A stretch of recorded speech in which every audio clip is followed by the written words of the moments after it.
नमस्कार मित्रांनो, कमळी ह्या मालिकेच्या पुढील भागांमध्ये आपण बघतो की राजन आपल्या ऑफिसमध्ये ताणतणावामध्ये बसलेला असतो.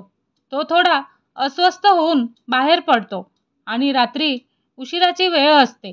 त्याला अचानक आठवतं की बाबांचे ॲनिव्हर्सरीसाठी सोनाराकडून स्पेशल कुंदन वर्कचे दागिने तपासायचे आहेत.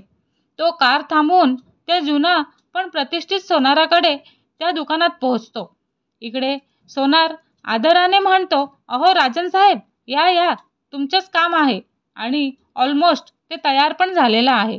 राजन निवांतपणे खुर्चीवर बसलेला असतो, पण त्याची नजर सोनाराच्या दुकानात इकडे तिकडे फिरत असते.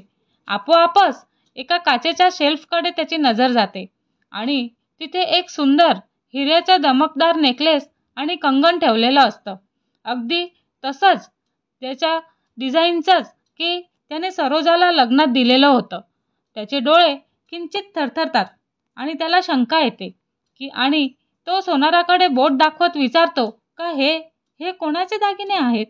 सोनार हसत हसत सहज उत्तर देतो आणि म्हणतो, अहो एक गरीब बाई आलेली आहे आणि तिने हे गहाण ठेवलेले आहेत. तिच्या मुलीच्या शिक्षणासाठी असं ते म्हणाली आहे. राजन आश्चर्याने तिथून उठतो आणि जवळ जातो आणि त्या नेकलेसकडे पाहतच राहतो आणि हात पण लावतो. त्याच्या डोळ्यात जुन्या आठवणी झरझरून डोळ्यांसमोर येतात. सरोजाचा चेहरा, तिचं हसणं आणि त्या दागिन्यांचे फोटो. ही डिझाईन मीच बनवून घेतली होती आणि ओन्ली फॉर सरोजा, असं त्याच्या मनामध्ये तो म्हणत असतो आणि विचार पण करत असतो. तो गंभीर आवाजात सोनाराला विचारतो का तिचं नाव काय आहे, कोणी आणि कोण आलं होतं आणि कोणत्या वेळेला आलं होतं, हे सगळी चौकशी तो सोनाराकडे करत असतो. सोनार पण विचार करतो, नाव तर सांगितलेलं नव्हतं, पण दिसायला खूपच साधी सावळी आणि तिच्या हातात एक गोंडस मुलगी होती आणि तिचं नाव घेतलेलं होतं बहुतेक कमळी, असं बोलली होती. राजांच्या हृदयाची धडधड वाढते आणि त्याच्या हातातले दागिने थरथर कापत असतात.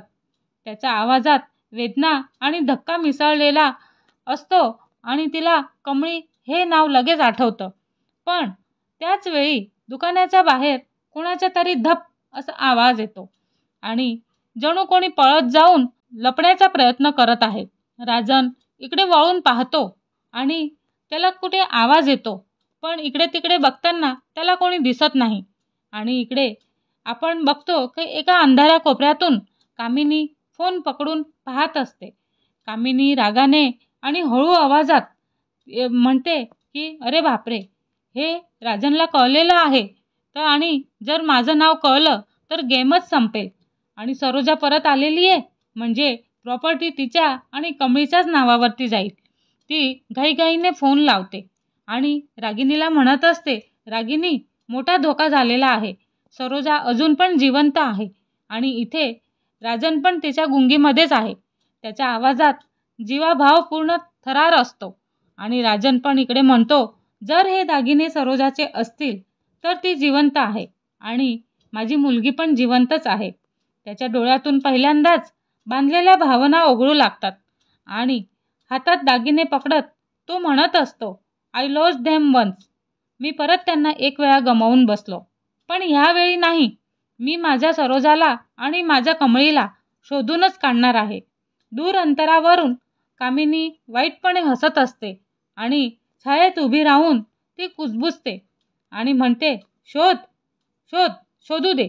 अगदी दारापर्यंत पोहोचला तरी मी हे तिथं होऊच देणार नाही आणि त्यांना एकत्र परत येऊच देणार नाही. असं म्हणत हा भाग इथेच संपतो.